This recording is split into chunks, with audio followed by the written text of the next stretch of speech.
Welcome to Moha's Diary, my channel. कृष्णाय वासुदेवाय हरये परमात्मने प्रणतक्लेशनाशाय गोविंदाय नमो नमो। हे कृष्ण, हे गोविंद, हे गोपाल, हे प्रभु नारायण। এই পূর্বপুরুষদের মোক্ষদানকারী ইন্দিরা একাদশীর এর মাহাত্ম্য আজকের এই ভিডিওতে বন্ধুরা তোমাদের জানাচ্ছি। তোমরা পুরো ভিডিওটা আমার দেখো। আর এই ইন্দিরা একাদশী 17ই সেপ্টেম্বর 2025 সালের সারা দিন একাদশী। ইন্দিরা একাদশী 30শে ভাদ্র রাত্রির 2:48 হইতে পড়ছে এবং 31শে ভাদ্র 17ই সেপ্টেম্বর 1:25 পর্যন্ত, রাত্রির 1:25 পর্যন্ত আছে। বন্ধুরা তোমাদের এই ভিডিওটা কেমন লাগছে, তোমরা ভালো লাগলে সাবস্ক্রাইব করো আমার চ্যানেলটা। আমি এই ইন্দিরা একাদশীর কি মাহাত্ম্য সেটা আমি বলছি, আর একবার আমি তোমাদের পরে বলে দিচ্ছি টাইমটা। পূর্বপুরুষদের মোক্ষদানকারী ইন্দিরা একাদশীর মাহাত্ম্য কি? এই ইন্দিরা একাদশী পিতৃপক্ষের সময়েই এই একাদশীকেই ইন্দিরা একাদশী বলা হয়। প্রচলিত ধারণা অনুযায়ী নিয়ম মেনে এই একাদশী ব্রত পালন করলে পূর্বপুরুষরা শান্তি ও মোক্ষ লাভ করে।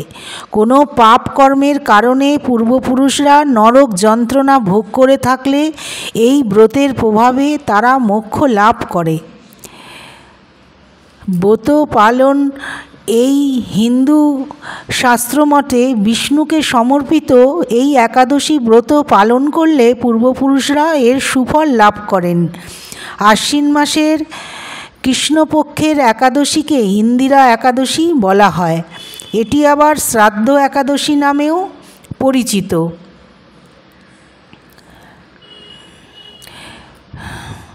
এই ইন্দিরা একাদশী মাহাত্ম্য বন্ধুরা এই পূর্বপুরুষদের মোক্ষ লাভেরই মেন উদ্দেশ্য। বিষ্ণুর স্মরণে তাদের উদ্দেশ্যেই এই একাদশী ব্রত পালন করা হয়। মহারাজ যুধিষ্ঠির বললেন, এই ইন্দিরা একাদশীর মাহাত্ম্য কী এই ব্রতের? মধুসূদন শ্রীকৃষ্ণকে জিজ্ঞেস করলেন, আশ্বিন মাসের কৃষ্ণপক্ষিয়া একাদশীর কী নাম তা কৃপা করে বলুন। শ্রীকৃষ্ণ বললেন, হে রাজন, আশ্বিন মাসের একাদশী ইন্দিরা নামে পরিচিত। এই ব্রতর প্রভাবে মহাপাপ বিনষ্ট হয়, এমনকি কর্ম বিপাকে যারা কোনো অশুভ করেছেন সেই পূর্বপুরুষদেরও উত্তম গতি লাভ হয়। এই একাদশীর মাহাত্ম্য শোনামাত্রই সামবেদের যোগ্য ফল প্রাপ্ত হওয়া যায়। হে রাজন, মাহিষ্মতি নগরে ইন্দ্রসেন নামে একা প্রসিদ্ধ রাজা ছিলেন। ধর্মবিধি অনুসারে রাজ্য পালনে তিনি বিশেষ খ্যাতিসম্পন্ন ছিলেন। তার বিপুল ধনসম্পত্তি ছিল। পুত্র পৌত্রাদি সহ তিনি সুখে রাজ্য পরিচালনা করতেন। বিষ্ণু ভক্তি পরায়ণ সেই রাজা নিরন্তর শ্রী গোবিন্দ নামগানেই মগ্ন থাকতেন। একদিন রাজা সুখে রাজ্যসভায় বসে আছেন, এমন সময় দেবর্ষি নারদ স্বর্গ থেকে সেখানে এলেন। তাকে দর্শন করে রাজা হাতজোড় করে উঠে দাঁড়ালেন। দণ্ডবত প্রণাম করে মুনিকে আসন পাদ্য অর্ঘ্য আদি ষোড়শোপচারে পূজা নিবেদন করলেন। তারপর বললেন, হে মুনিবর, আপনার দর্শন মাত্র আমার যাবতীয় যজ্ঞফল লাভ হয়েছে। এখন আপনার আগমনের কারণ জানিয়ে আমাকে কৃতার্থ করুন। দেবর্ষি নারদ বললেন, হে মহারাজ, অতি বিস্ময়কর এক কথা শ্রবণ করুন। আমি একসময় যমলোকে গিয়েছিলাম। সেখানে যমরাজের সভায় বহু পুণ্যকারী আপনার পিতাকে দেখলাম। ব্রতভঙ্গ পাপে তাকে সেখানে যেতে হয়েছে। হে রাজন, আপনার পিতা যে সংবাদ প্রেরণ করেছেন আমি এখন তা আপনাকে বলছি। তিনি বললেন, হে ঋষিবর, মাহিষ্মতি ইন্দ্রসেন রাজা আমার পুত্র। তাকে বলবেন যে আমি বহু পুণ্য অনুষ্ঠান করলেও কোনো কারণবশত যমালয়ে আসতে বাধ্য হয়েছি। আপনি কৃপা করে তাকে সর্বপাপ নাশক ইন্দিরা একাদশী ব্রত পালন করতে বলবেন। সেই ব্রত প্রভাবে আমি নিষ্পাপ হয়ে স্বর্গলোকে যেতে সমর্থ হব।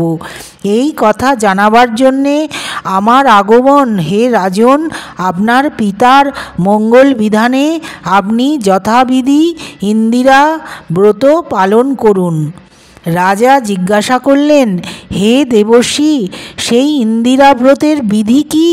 কোনো তিথি বা কোনো পক্ষে এই একাদশী ব্রত করা কর্তব্য? তা কৃপা করে আমাকে বলুন। দেবর্ষি উত্তর দিলেন, হে মহারাজ, আশ্বিন মাসের কৃষ্ণপক্ষে দশমীর দিন শ্রাদ্ধ সহকারে প্রাতঃস্নান করবেন।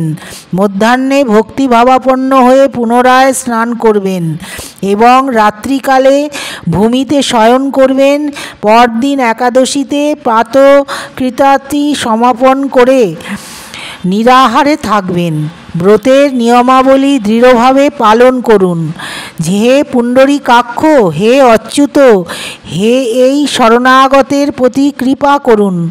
এভাবে শ্রদ্ধা সহকারে শালগ্রাম পূজা করে পিতার উদ্দেশ্যে ব্রতের ফল অর্পণ করবেন। দ্বাদশীর দিন সকালে ভক্তিভরে শ্রী গোবিন্দের পূজা করে ব্রাহ্মণ ভোজন করিয়ে অবশেষে নিজে মহাপ্রসাদ গ্রহণ করবেন।